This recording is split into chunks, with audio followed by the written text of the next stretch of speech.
Hola, bienvenidos a esta Odisea Submarina. Soy Débora Mavaires, me escapé de las redes y vengo a proponerte que dejemos un ratito a la orilla y vayamos a recorrer el mar de la información, justo ahí donde todo es un poco más turbio y los tiburones acechan.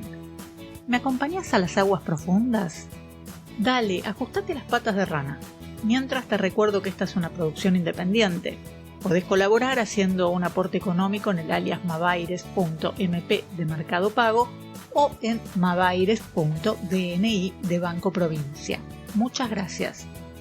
Ahora, agárrate fuerte porque en la segunda parte del Mundo es un pañuelo vengo a mostrarte por qué el próximo domingo se define si seguiremos siendo un país o no. En el anterior paseo por las profundidades te mostré cuáles eran las conexiones del Emirato de Qatar con Gran Bretaña y Mauricio Macri, con quien comparten algunos intereses tales como deportes, financiamiento a grupos terroristas y medios de manipulación masiva. El emir de Qatar, a instancias de su socio Mauricio Macri, se apoderó de 28.000 hectáreas en la Patagonia argentina, al lado de las que había adquirido el otro amigo de Macri, el británico Joe Lewis. El emir es socio comercial de los británicos a través de diferentes empresas como la Shell y, como te conté, también es socio militar. Pero no solo de los británicos, también de los estadounidenses a través de algunos bancos y también militar. En Qatar se encuentra la base aérea estadounidense llamada Al-Udeid, que es la mayor base militar de Estados Unidos en todo Medio Oriente. En esa base hay varios bombarderos estratégicos de ataque nuclear, algo que por supuesto no dejarías en manos de cualquiera. Para entender el peligro que representa para nuestro país que estas tierras patagónicas con nacientes de ríos sobre yacimientos de metales y petróleos estén en manos de extranjeros, hay que ir un poco más profundo. El británico Joseph Lewis desde hace 30 años busca quedarse no solo con la tierra y las aguas de la cordillera en la Patagonia, sino también con la energía de nuestro país.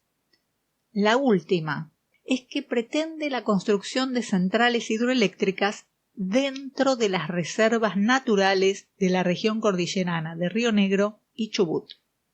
Para eso presentó varios proyectos de aprovechamiento de la fuerza fluvial para ser usadas en pequeñas centrales hidroeléctricas que no necesitan que tengan embalses construidos, sino que la misma fuerza del agua al pasar genera electricidad. Pretende instalar 2 proyectos en Río Negro. La Buitrera, en el paraje El Follel, que ya fue rechazado, y otro llamado Corrica, al norte del Bolsón. Ese todavía está en estudio. Pero hay 2 más controvertidos. Los proyectó uno en el área natural protegida del lago Baguilt y el otro en el Parque Nacional Los Alerces, en Chubut. Pero no es la primera vez que lo intenta. Ya en 2015 había intentado instalar una de estas pequeñas hidroeléctricas en Lago Baguilt y tuvo que recular, porque la sociedad chubutense se opuso, pero también por el informe elaborado por el CONICET y la Universidad Nacional de la Patagonia sobre el brutal impacto ambiental, negativo e irreversible. En el Parque Nacional Los Alerces, el británico quiere apoderarse de una central que hoy está en desuso y que se había utilizado para darle energía a Villa Futaleufken. Hoy ese lugar recibe luz del Sistema Interconectado Nacional. Entonces, ¿para qué quiere Lewis la central vieja que además solo produciría 0,5 megawatts? Porque meter un pie en Los Alerces es meter un pie en las 259.570 hectáreas del Parque Nacional. Es el más grande del país. Y, si bien tiene el bosque de alerces más grandes y antiguos del mundo, con unos 2.000 años de antigüedad, lo que busca Lewis es quedarse con sus 2 ríos caudalosos sus 6 lagos, 2 lagunas y un glaciar. Es decir, apoderarse del agua dulce que ya empezó a escasear en el mundo. Baguilt y los Alerces están contemplados por la Ley 15.385 de Seguridad de Fronteras, subsidiaria de la Ley de Defensa Nacional, que establece, en sus artículos 2 y 4, una franja de seguridad de 150 kilómetros en la frontera terrestre, a la que solo pueden acceder argentinos nativos autorizados por una comisión especial dependiente del Consejo de Defensa Nacional. El británico Lewis viola esa ley desde el año 1996. Desde su llegada al sur, el británico Lewis hizo uso del látigo y la billetera. Pobladores originarios de la zona le vendieron a Lewis 14.000 hectáreas que se ubican en el área delimitada por el margen sur del río Manso, la frontera con Chile y el paralelo 42. Dentro de los límites de lo comprado quedó la totalidad del lago escondido. Un disparate, pero así estamos. Lewis, desde su llegada, trata de ganarse la confianza de los vecinos del Bolsón. Regaló equipamiento para los bomberos voluntarios, organizó asados comunitarios, aporta camisetas de fútbol para los colegios y organiza torneos de fútbol para todas las edades. A diferencia de algunos estancieros locales, trata muy bien a sus empleados, dándoles buenos sueldos y movilidad desde y hacia el Bolsón.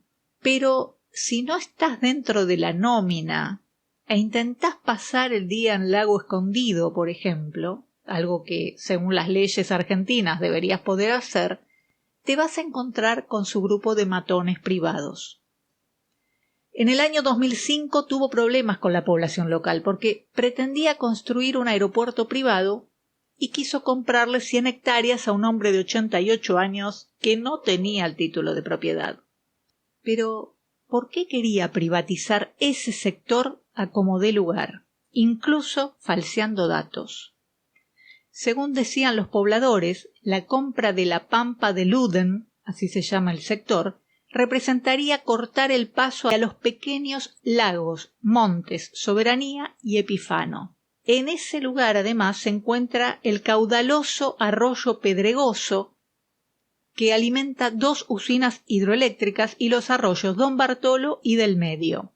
Privatizar esas tierras significa privatizar sus cursos y espejos de agua, dejando a los vecinos sin acceso a la misma para el riego. Pero además, claro, se quedaba con la energía, porque al apoderarse del agua y de la energía, toda vida patagónica queda a merced de un siervo de la corona británica. Si le sumás que en línea recta llegás a otra de sus posesiones sobre el Atlántico, donde metió un aeropuerto de capacidad operativa militar, y que el vecino de Lewis en la cordillera es el emir de Qatar, entre los dos suman más de 40.000 hectáreas. En la costa atlántica, los muchachos de BlackRock consiguieron quedarse con 650.000 hectáreas al lado del aeropuerto de Lewis, gracias a la gobernadora Arabella Carreras, que gestionó entregárselas gratis por 50 años, con opción a otros 25. Tienen 690.000 hectáreas, solo repartido en esos 3 actores, una superficie mayor a la del sultanato de Brunei y más de la mitad de la superficie de Qatar. Y así fue como, entre pitos y flautas, Gran Bretaña se apoderó de puntos claves de frontera, tanto nacional como provincial, en la cordillera, en la costa, y con parte de la generación de energía, de mucha de la distribución, dividió al país en 2, se aseguró el paso hacia Chile y hacia el Atlántico con aeropuerto y puerto de Sierra Grande. Joseph Lewis fue preso en Estados Unidos en julio de este año por fraude financiero y traficar información privilegiada, aunque quedó libre con una pequeña fianza de $300 millones, pero no puede salir de Estados Unidos. En octubre, el ministro del Interior, Eduardo de Pedro, presentó una declaración de lesividad en el marco de la causa penal por las presuntas irregularidades en los controles que derivaron en la compra y venta de los terrenos que rodean al Lago Escondido en Río Negro y la posterior adquisición y ampliación de Hayden Lake Sociedad Anónima, integrada por el empresario Joel Lewis entre los años 1996 y 1997. La Procuraduría de Investigaciones Administrativas señaló que la operación inmobiliaria se enmarca en un proceso violatorio de la ley que impide la venta de tierras a extranjeros en zona de seguridad fronteriza. Pero no te esperances mucho. Aunque no ganara la presidencia la dupla Macri-Milei, no creo que los jueces que hacen orgías judiciales en la mansión de Lewis vayan a fallar a favor del Estado argentino. Que Lewis, el emir de Qatar y BlackRock estén vinculados a Macri y que éste esté vinculado al candidato de la peluca alborotada nos pone en peligro inminente. Vienen por la disolución del Estado o reducirlo a su mínima expresión legal a fin de garantizar la balcanización de la Argentina, es decir, a buscar la tierra prometida para ser repartida, como dijo alguna vez un ministro macrista. Y ya tuvimos algunos conatos de secesión. La provincia de Mendoza propuso en 2017 la separación. Lo llamaron, y no por casualidad, Mendoexit, buscando la asociación con Brexit, y porque hasta en eso son torpes, expusieron la mano del amo que mueve los hilos. La Brigada 77 del Ejército de Gran Bretaña, la que te conté que arma las operaciones de manipulación masiva para conseguir objetivos militares sin tirar un tiro. La misma que absorbió a Cambridge Analytica, la consultora que montó la operación de manipulación para lograr el Brexit en Gran Bretaña y la llegada de Mauricio Macri al poder en Argentina. La del CEO financista y consultor del PRO, Alexander Nix, que trabaja con el expresidente desde 1997 y reconoció ante el Parlamento británico haber manipulado con mentiras a la sociedad argentina desde los medios y redes sociales desde 2012. Al mismo tiempo que Mendoza en 2017, Córdoba, luego de ganar las PASO en las que el PRO sacó 18 puntos de ventaja sobre el segundo más votado, aparecieron en redes sociales algunas propuestas separatistas a las que llamaron Cordobexit, medio en broma, medio en serio, con memes, mostraban el mapa electoral que dejaba una franja amarilla en el medio del país y proponían crear una república central con salida al mar a través de Rosario y a Chile a través de Mendoza. La motorización de la idea la realizó uno que trabaja como periodista agropecuario, así se define, Fabio Re, jefe de redacción en Infocampo Web. En 2017 también, qué casualidad, aparece en escena el movimiento independentista patagónico en las redes sociales, impulsado por el empresario Diego Gastón Ergas, que vive en Comodoro Rivadavia, Chubut.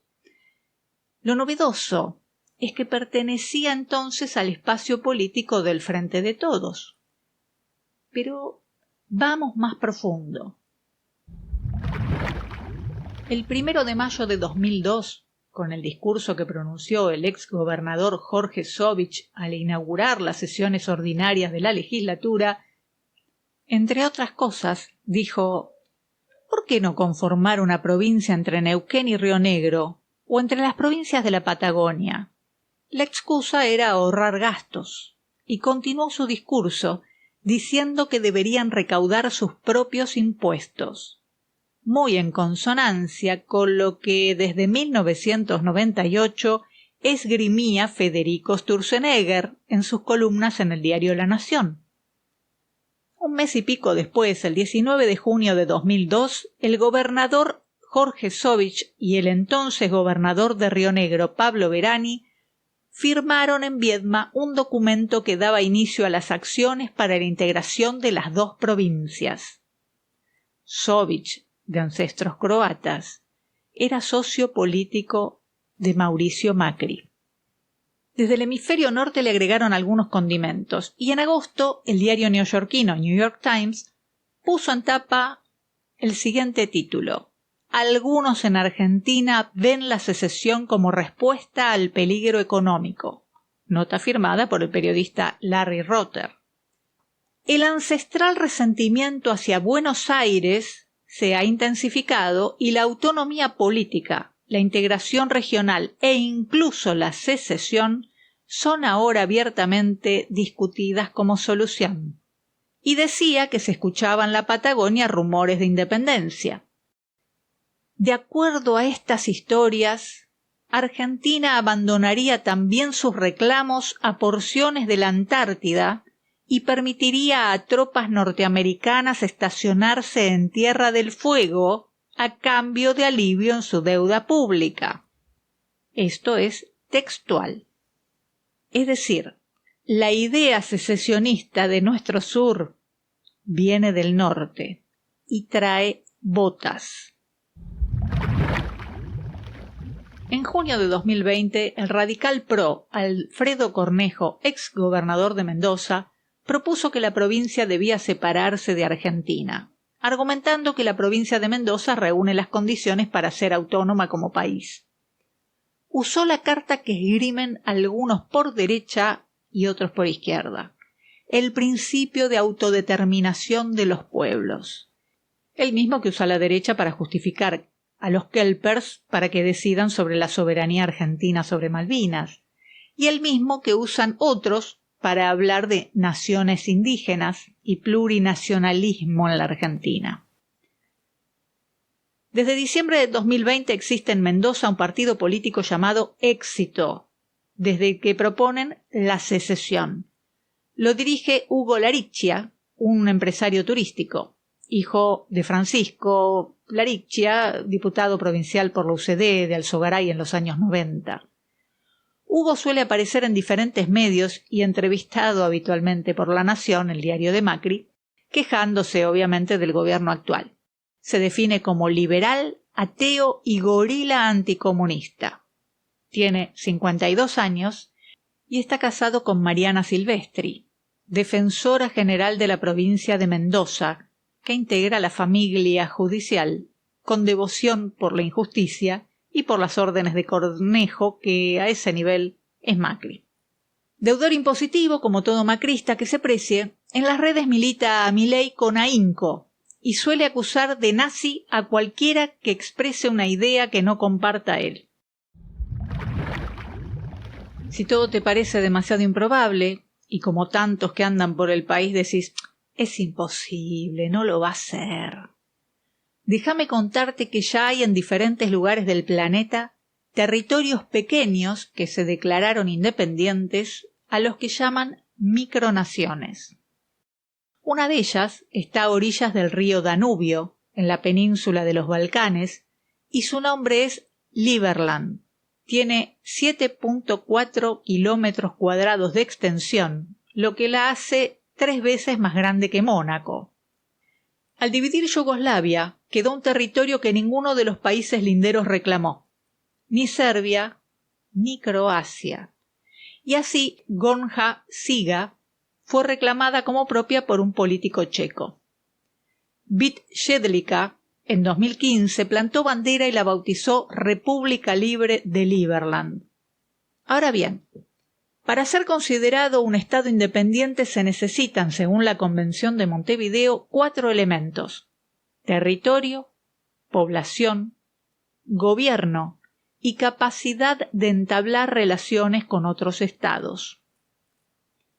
El único país con el que entablaron relaciones es Somalilandia, un territorio africano entre Somalia y Etiopía que fue protectorado británico hasta 1960 y se independizó de Somalia en los 90. Desde entonces busca ser reconocido como país independiente por otras naciones. Somalilandia tiene un sistema político propio, un parlamento, su fuerza policial, una bandera, una moneda y emite sus propios pasaportes. Desde hace años, Jedlička viaja por el mundo para promover la causa de Liberland. Se reúne con dirigentes de partidos liberales y libertarios de distintos lugares. Desde la web, además, piden donaciones para defender el proyecto. Y por allí pasó Javier Milei. Vengo de Liberland, una tierra creada por el principio de apropiación originaria del hombre, una tierra de 7 kilómetros cuadrados entre Croacia y Serbia, un país donde no se pagan impuestos, un país donde se defienden las libertades individuales, donde se cree en el individuo, dijo en un evento otaku al que fue disfrazado de capitán anarcocapitalista. El detalle es que se olvidó de mencionar que en ese supuesto país no vive nadie, ni siquiera el propio Jedlica. Las denominadas micronaciones son alrededor de 400 en todo el mundo y pueden ser una falacia desde lo legal o un sistema recaudatorio, como evidentemente está haciendo Jedlica, que intenta difundir el liberalismo por el mundo con su recaudación y su supuesto país. Pero son pequeños forúnculos opositores a los estados que los contienen. El personaje de la peluca alborotada con sus delirios libertarios es el caballo de Troya de una idea foránea e imperial, porque ya sea que gane ahora la presidencia o no, ha conseguido, gracias a los medios de manipulación, un caudal de ultraderecha que se suma al PRO. Formaron una masa crítica que promueve quitar la coparticipación federal para presionar a las provincias, tanto en la venta de sus activos naturales como para la extranjerización de porciones del territorio. Usado por la 'ndrangheta, los ustachas financistas, el poder militar británico, teniendo ocupada una parte de nuestro territorio por ellos, su llegada al sillón presidencial debería inquietarte si acaso todavía tenés sangre en las venas. La Patagonia Argentina, tierra donde todo está por hacerse, tiene muy poca población y también tiene sus principales cursos de agua, sus recursos minerales y petroleros apropiados por extranjeros poderosos. Lewis y BlackRock, además, pueden presionar sobre nuestra economía, tanto con la energía como con los medios de difusión y los bancos. BlackRock es socia de YPF, esa que Milei prometió venderle a Macri, y el emir de Qatar, el acusado de proteger terroristas, es socio militar y financiero de todos ellos. Tal vez no sea casualidad que hayan financiado grupúsculos terroristas de choque callejero, ni que los jueces que responden a Macri los encubran.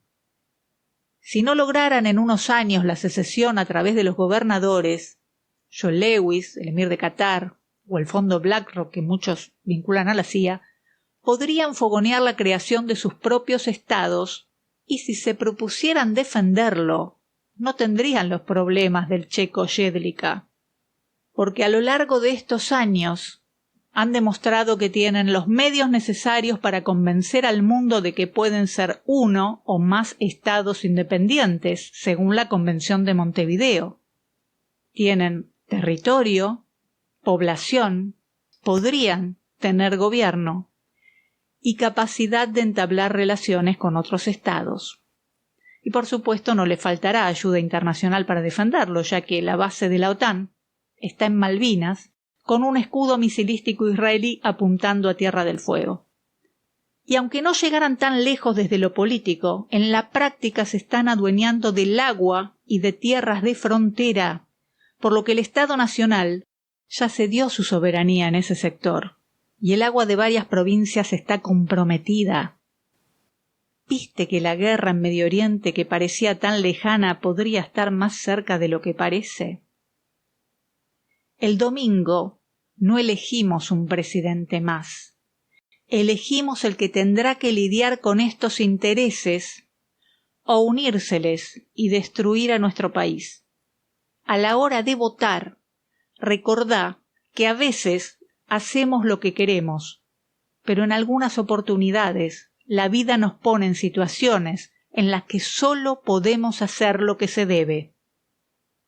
Me despido. Hasta la próxima semana con una nueva Odisea Submarina. ¡Chao!